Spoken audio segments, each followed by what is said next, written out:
J'étais couchée pendant toute une nuit. Les sages-femmes faisaient des tours pour pouvoir me nettoyer constamment. Et quoi? Il m'a dit, oui, tu es en train de développer une dépression postpartum. Tu ne t'en rends peut-être pas compte, mais il faudrait que tu puisses vite trouver de l'aide parce que ça peut être très grave. Il faudrait vraiment que je trouve un moyen de soigner ça parce que c'est pas normal. J'ai pas envie de souffrir de ça. J'ai pas envie que la situation s'aggrave pour moi parce que je sais comment je vais faire en fait.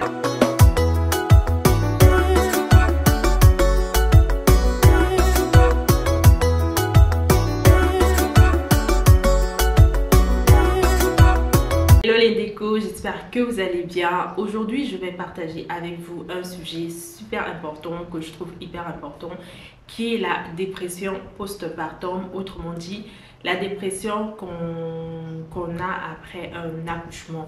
Donc j'aimerais vous partager ma propre histoire et quelques conseils. J'espère pouvoir aider certaines personnes qui se trouvent dans la même situation que moi, certaines personnes qui ont peut-être vécu la même situation que moi parce que auparavant c'est quelque chose qu'on néglige, que du moins ce qu'on banalise ici en Afrique. Et moi, j'en ai vraiment souffert.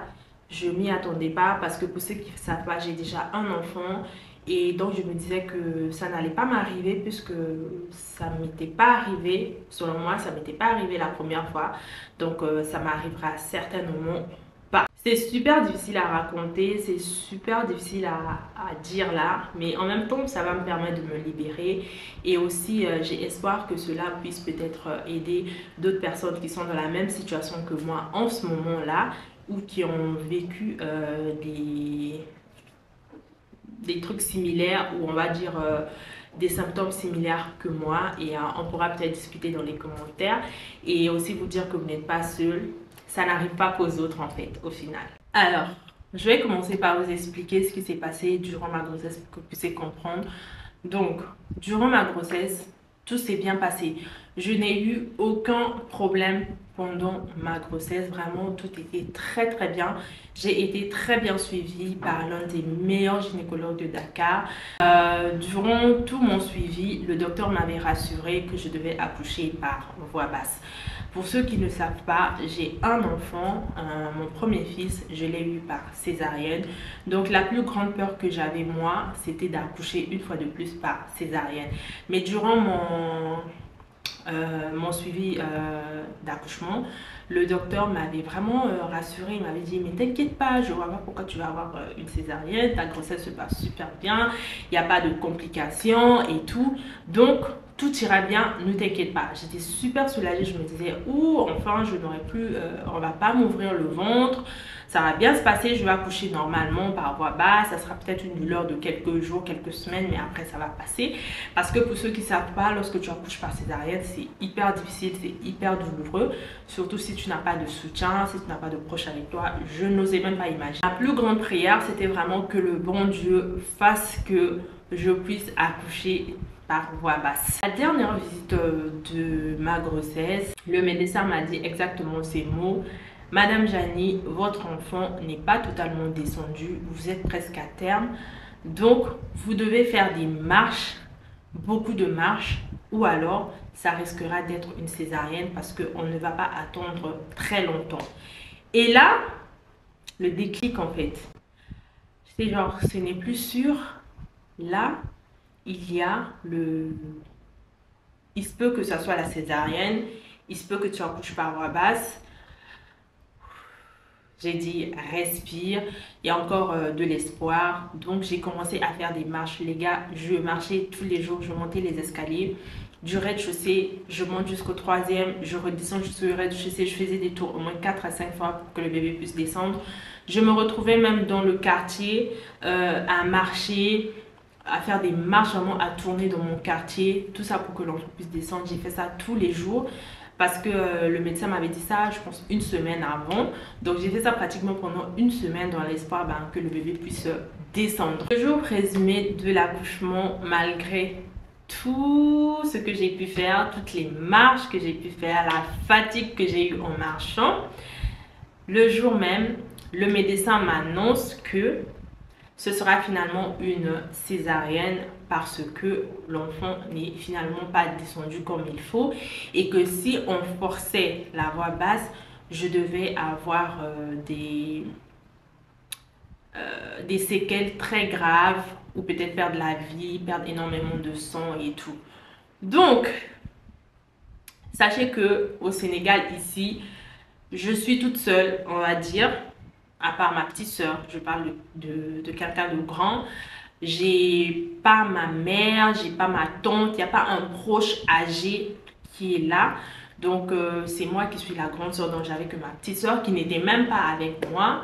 Et donc, quand on me dit ça, je n'avais que mon copain qui était là, aujourd'hui qui est mon fiancé, mari.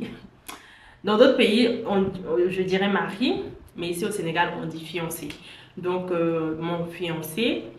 Et lorsqu'il m'a dit ça, j'ai dit, je vais pas stresser à l'instant parce que j'étais déjà couchée. J'ai pas vraiment grand chose à faire. Je peux rien. Je peux pas paniquer, sinon c'est ma vie que je vais mettre en danger. Je me suis dit, si Dieu a décidé que ça se passe comme ça, qui je suis pour pouvoir contester ça? Si pour me sauver la vie, mon bébé et moi, il faut que ça soit la césarienne, ben, ça va être la césarienne. Et Dieu merci, tout s'est super bien passé. Franchement, tout s'est très bien passé. Je rends grâce à Dieu pour ça. J'ai accouché le matin, il était 9 h. Ça s'est très bien passé. Je suis rentrée dans le bloc à 9 h 23, à 9 h je pense 45, 50 ou 10 h, je suis sortie du bloc. Et ma fille c'est une fille. J'ai accouché d'une fille, une très belle fille. Dans les gars, je suis maman d'un garçon et d'une fille. J'ai les deux sexes. Dans l'homme, je suis là. Je peux décider de ne plus avoir de bébé. C'est bon, j'ai les deux sexes. Ça me va.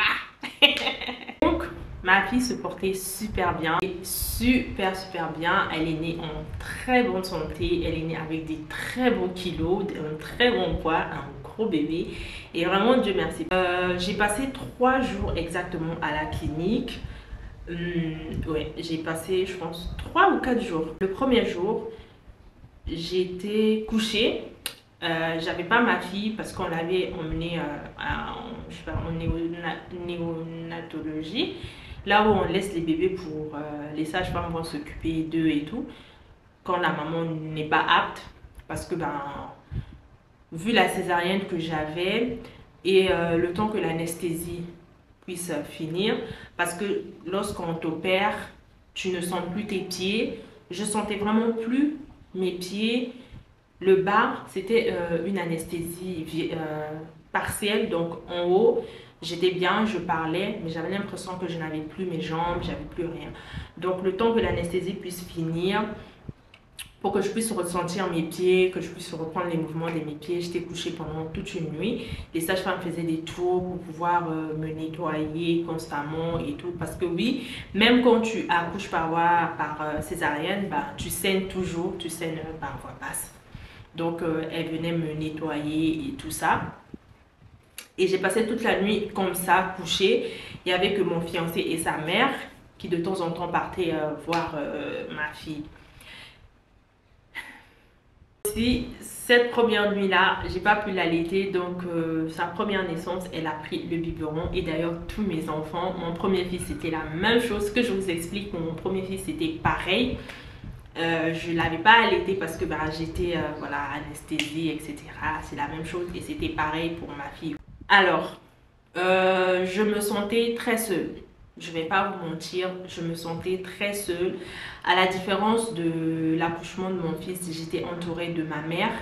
Vraiment, ma mère, elle a été d'un soutien parce que à la différence de cette grossesse, j'ai vécu une très bonne grossesse. Vraiment, j'étais tranquille mentalement, j'étais bien, j'étais vraiment en paix. Mon fiancé était vraiment là du début jusqu'à la fin. Vraiment, soutien à fond. C'est après l'accouchement que ça s'est très mal passé pour moi. Et à la grossesse de mon fils, C'était vraiment une grossesse tourmentée, les gars, je vous jure. C'était vraiment... J'avais vécu très mal la grossesse de mon fils. Mais à l'accouchement, je remercie Dieu que j'avais ma famille, j'avais ma mère surtout. Ma mère était d'un grand soutien. Franchement, elle me remettait le moral là. Mais là, au téléphone, c'était pas la même chose que sur place. Parce que là, sur place, il fallait maintenant faire seule. Et je me sentais beaucoup seule. Franchement, je me sentais seule. Et bien évidemment, il y avait la famille de mon fiancé. Donc, il y avait ses soeurs, sa mère et tout ça là. Mais pour moi, c'était pas pareil. Parce que déjà, il ne vivait pas avec nous. Lorsque j'étais enceinte, on avait aménagé ensemble. J'ai dû aménager avec mon copain lorsque je suis tombée enceinte. Parce que je ne vivais pas avec lui. Et on ne vit qu'à deux. Donc, on habite que lui et moi. Et aujourd'hui, avec notre fille. Et donc, ses proches venaient juste de temps en temps, mais n'habitaient pas avec nous. Donc, ce qui fait que la plupart du temps, j'étais toute seule avec un bébé et une césarienne à gérer. Et mon fiancé ne pouvait pas faire grand-chose parce qu'il travaillait. Donc, il ne pouvait pas rester là même s'il le voulait. Le devoir l'appelait, il fallait qu'il aille travailler. Déjà que les nuits étaient hyper longues parce qu'au début, l'adaptation... C'était super dur. Aujourd'hui, je dis Dieu merci parce que ma fille, lorsqu'on la pose, quand il est 19h, on la pose, la petite, elle part au sommeil jusqu'à 5h du matin. Franchement, je bénis Dieu pour ça. Parce que je me dis, j'ai trop souffert pour ça. Dieu a eu pitié de moi. Donc, au début, c'était hyper dur parce qu'elle dormait pas la nuit et elle dormait pas vraiment la journée. Donc la journée, elle dormait pas sur le lit, elle dormait que sur moi. Ce qui fait que la journée, lorsqu'elle dort, je la posais comme ça, je me mettais sur le fauteuil et elle s'endort complètement. Et soit moi, je dors aussi en position assise. Et vous savez, en position assise, c'est pas vraiment un sommeil.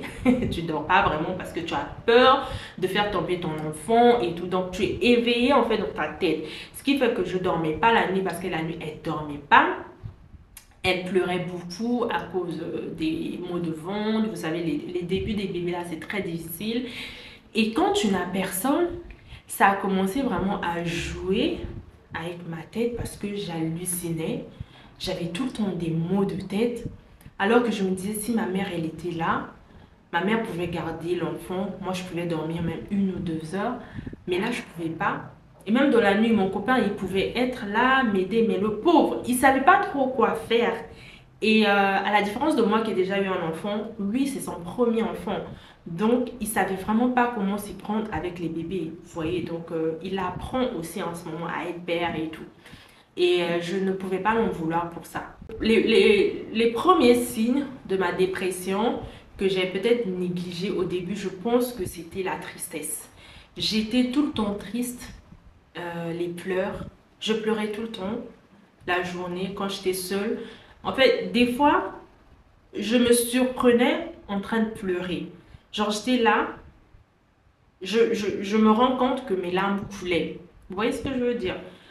Tellement que je suis loin dans mes pensées, je suis triste et je me mettais à pleurer. Des fois, j'ai porté mon enfant et je me mettais à pleurer.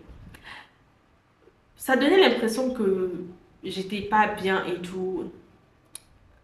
Financièrement, j'étais à l'aise. J'étais dans des bonnes conditions. Je suis dans des bonnes conditions. Je suis bien. Mais le problème, c'était pas vraiment ça. C'était vraiment mental. Mentalement, émotionnellement, je n'allais pas bien du tout. Du coup, ma mère, elle m'appelait tous les jours. Franchement, cette femme, je rends grâce à Dieu. Les mamans, ce sont des reines, ce sont des amours. La mienne, je prie Dieu pour qu'elle puisse avoir longue vie. Parce que cette femme-là, elle est d'un soutien pour moi. Et même à distance, elle m'appelait tout le temps. Des fois, j'étais obligée de... Je pleurais au téléphone. Je lui disais, j'en peux plus, maman, je vais craquer. Comment je vais faire toute seule? Je dors pas, j'arrive pas à m'occuper. Je mangeais pratiquement pas. Et lorsque j'étais enceinte, j'avais pris énormément de poids. J'avais vraiment grossi. Et quand j'ai accouché, je sentais qu'au début, j'ai commencé à perdre du poids alors que je mangeais parce que j'étais obligée de me nourrir. Même quand j'avais pas faim, j'étais obligée de me nourrir parce que j'allaite. Donc voilà. Donc je sentais vraiment la différence et c'est là que j'ai compris que Les femmes qui sont loin de leur famille, celles qui accouchent à l'étranger, loin de la famille, sont des femmes fortes. Parce que survivre à ça, déjà qu'il fallait aller pour faire les pansements. Donc vous imaginez que je me levais le matin pour aller faire le pansement de ma plaie avec un bébé et toute seule. Je ne sais pas si vous avez réalisé, mais moi, c'était énorme parce que j'avais le sac, j'avais le bébé et j'avais la plaie. Et je marchais pas bien, je n'étais pas droite quand je marchais. Donc c'était super difficile pour moi. Je pleurais tous les jours. Franchement, je pleurais tous les jours. Et ça rendait même triste mon fiancé parce qu'il avait l'impression qu'il ne pouvait rien faire. Il me demandait tout le temps qu'est-ce que je peux faire pour t'aider. Je lui dis mais tu peux rien faire en fait parce que ça c'est dans ma tête. C'est pas l'argent, c'est pas que tu me donnes pas assez, tu fais pas assez, ça n'a rien à voir, c'est juste que c'était dans ma tête. Et ça vraiment c'était difficile, c'était pas possible. Et ma mère normalement elle devait venir pour rester avec moi, mais je ne voulais pas que ma mère vienne sans mon fils, sachant que mon fils vit avec ma mère. Donc que ma mère vienne, laisse mon fils, non. Pourquoi? Non, parce que mon fils partait à l'école et attendre aussi le passeport. Je dis non, je pouvais pas en fait. Dans ma tête, imaginer que ma mère vienne sur mon fils, laisse mon fils en période scolaire. Non, je me disais non, non et non. Parce que celui qui est là-bas, c'est mon aîné, c'est mon grand garçon, je ne peux pas l'admettre. Donc j'ai dit à ma mère, tu ne peux pas venir sans mon fils alors qu'il est à l'école. Même quand il va prendre ses vacances, lorsqu'il avait pris les vacances, les passeports n'étaient pas encore sortis, donc c'était pas possible. Je me sentais beaucoup coupable aussi, et d'ailleurs mon fiancé aussi se sentait beaucoup coupable. Vraiment la culpabilité au point où je me disais, je vais pas tenir responsable ma fille. En fait, je me sentais coupable, je me disais pourquoi je me sens mal alors que c'est une très bonne chose qui m'est arrivée. J'ai accouché d'une fille, pourquoi je me sens mal, pourquoi je me sens mal dans ma peau. Je suis là avec ma fille, je pleure comme si c'était une mauvaise chose et la culpabilité aussi a commencé à m'envahir. Et j'étais là tout le temps, je porte mon bébé, je lui dis je t'aime, c'est pas de ta faute et tout, je me mets à pleurer. Et c'est là que j'ai décidé d'en parler à mon médecin, à mon gynécologue. Et c'est là qu'il m'a dit que je suis en train de faire une dépression post-partum. J'étais là genre, quoi? Quoi? Il m'a dit, oui, tu es en train de développer une dépression postpartum. Tu ne t'en rends peut-être pas compte, mais il faudrait que tu puisses vite trouver de l'aide parce que ça peut être très grave. Tu as un bébé, tu as un nourrisson, il faut que tu puisses être forte mentalement. Et il m'a demandé, est-ce que tu as de l'aide à la maison? Je lui ai dit sincèrement, pas vraiment. Je suis pratiquement toute seule, je fais tout toute seule avec ma fille. Elle m'a dit, bah, c'est ça. S'il y a la possibilité que tu puisses trouver de l'aide, bah, fais-le et tout. Vous allez peut-être vous dire, mais et sa belle-mère? Ma belle-mère, c'est une très bonne personne et elle m'aime beaucoup. Mais la culture n'est pas la même. Et donc, c'est un peu compliqué sur ce côté-là. Voilà. Mais c'est un amour. Et elle était tout le temps là. Elle m'appelait tout le temps. Et elle venait masser, elle massait sa petite fille. En tout cas, ce côté-là. Mais quand je dis le problème, c'était moi, mon talent. Voilà. Et c'est là que lorsque le médecin m'a dit que je souffre de dépression postpartum, je me suis dit, il faudrait que je puisse trouver de l'aide. Il faudrait vraiment que je trouve un moyen de soigner ça. Parce que c'est pas normal. J'ai pas envie de souffrir de ça. J'ai pas envie que la situation s'aggrave pour moi. Parce que je sais comment je vais faire en fait avec un bébé. Comment je vais m'en sortir si moi je plonge dans la dépression complètement. C'est pas possible. Et on m'a dit qu'on peut traiter ça. Et du coup, j'ai une amie. D'ailleurs ici à Dakar, je pense que c'est la seule vraie amie que j'ai. Et cette amie-là, elle avait accouché bien avant moi. Donc, ses enfants avaient des mois, étaient même déjà grands, des grands garçons. Bon, ils n'avaient pas encore une année, mais bon, ils étaient... C'est une année. Presque. Donc, je parlais tout le temps avec elle parce qu'elle avait vécu la même chose. Et je précise, elle avait des jumeaux. Et elle était toute seule aussi avec son mari qui travaillait. Sa maman est venue bien après, mais les enfants ont déjà pratiquement grandi. Ils avaient déjà 6-7 mois comme ça. Et sa mère est venue. Donc, entre-temps, elle était toute seule. Et moi, des fois, quand j'étais enceinte, je partais même l'aider. Parce que moi, j'étais enceinte, j'étais en forme. Donc, j'ai vécu une très bonne grossesse, calme, tranquille. Donc, je partais même l'aider des fois. Parce qu'elle avait des jumeaux. Pour partir à l'hôpital avec les jumeaux, c'était compliqué. Donc, des fois, je partais avec elle. Et elle aussi, elle a vécu une dépression. Mais elle a surmonté ça. Et vraiment, on parlait toutes les deux.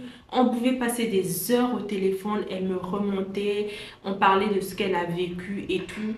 Et c'est ça qui faisait que lorsque je me posais, je me dis, si elle a réussi avec 2 bébés à surmonter ça, je réussirai aussi. C'est ce que je me disais, je réussirai aussi, je ne vais pas plonger, je ne veux pas être dans le noir, je ne veux pas, je ne peux pas. Je suis seule, comment je vais faire? Qui va s'occuper de ma fille? Comme on dit, une mère peut mieux s'occuper de son enfant que qui que ce soit. Une mère aimante. Donc je me disais, je ne peux pas me permettre. J'ai toujours été une mère très attachante. J'ai toujours été une mère très protectrice pour mes enfants. Je le suis toujours. Je suis vraiment protectrice envers mes enfants. Que ce soit mon fils, avec ma maman, des fois au téléphone, c'est la guerre juste pour mon fils. Donc, je suis vraiment une maman protectrice. Donc, je me disais, je ne peux pas me permettre de plonger dans... Et je me répétais ça tout le temps. Je ne peux pas. Je suis plus forte que ça. Si ma copine a réussi avec 2 bébés, pourquoi je ne vais pas réussir et tout. Ça m'aidait vraiment à me relever, à avoir un peu le moral. Mais bien évidemment, j'avais besoin de parler aussi à quelqu'un d'assez expérimenté, donc un professionnel. Franchement, n'ayez pas honte. Hein. Si vous avez besoin d'aide, d'aller voir un professionnel, faites-le. En Afrique, nous, on se dit que la dépression, c'est pour les toubabs, c'est pour les toubabs et tout. Nous, non, le noir ne meurt pas des dépressions. Et ça vous gâche la vie. Vous avez l'impression que votre vie n'a plus aucun sens. Je me levais le matin, je me disais, mais je ne sers à rien. Pourtant, j'avais mon bébé. Je servais à quelque chose. Mais j'avais l'impression que je servais à rien. Après, je me suis dit, mais non, moi j'ai 2 enfants maintenant. J'ai mon grand garçon qui est là, qui me connaît très bien, qui a sa maman. Je ne peux pas me permettre de chuter comme ça. Et donc, j'ai commencé même à scroller sur Internet, les mamans, un groupe de mamans qui a accouché, qui souffraient de postpartum. Et c'est un peu de discuter avec eux. Je me suis inscrite.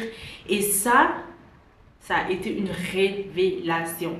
Cherchez les groupes sur Internet des mamans parce qu'elles vont vous donner de ces conseils qui m'ont énormément aidée. La première chose qu'elles m'ont dit, c'est que même si j'ai un nouveau-né, s'il ne fait pas froid, je peux dans la journée prendre mon bébé, prendre le taxi, aller dans un restaurant, me mettre au bord de la mer, au bord de la plage, un restaurant qui est au bord de la plage, et m'asseoir là avec mon bébé pendant au moins 30 minutes, respirer l'air, voir les gens à l'extérieur, sortir en fait, voir les gens, ne pas être dans un endroit vraiment calme, à l'air libre, où c'est pas fermé et tout. Et j'ai commencé à faire ça, pas tous les jours, hein, dans la semaine, je le faisais une fois.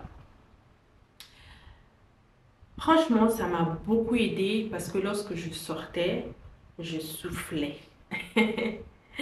Mon esprit était léger, vraiment. Une autre chose, le fait d'en parler, ça aide beaucoup. Ne gardez pas ça pour vous. Parce que le fait de garder, après lorsque vous allez exploser, ça sera la catastrophe. Parlez-en à des proches.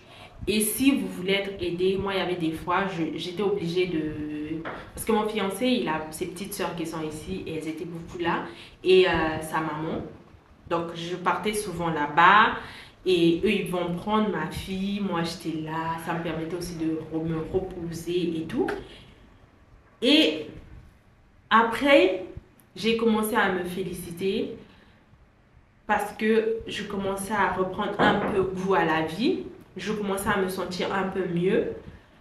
Et je pense que ce qui m'a le plus aidé, c'est vraiment ce groupe de mamans-là et la communication. On parlait avec ma mère tout le temps, avec ma copine, avec mon fiancé. Ça m'aidait vraiment et aussi sortir de temps en temps. Si vous êtes dans cette situation ou que vous pensez être en dépression, franchement, cherchez de l'aide. Entourez-vous. Si vous avez la possibilité d'être entouré des personnes, faites-le. Mais si vous êtes dans un endroit où vous n'avez pas la famille, trouvez des groupes de mamans, des groupes de soutien.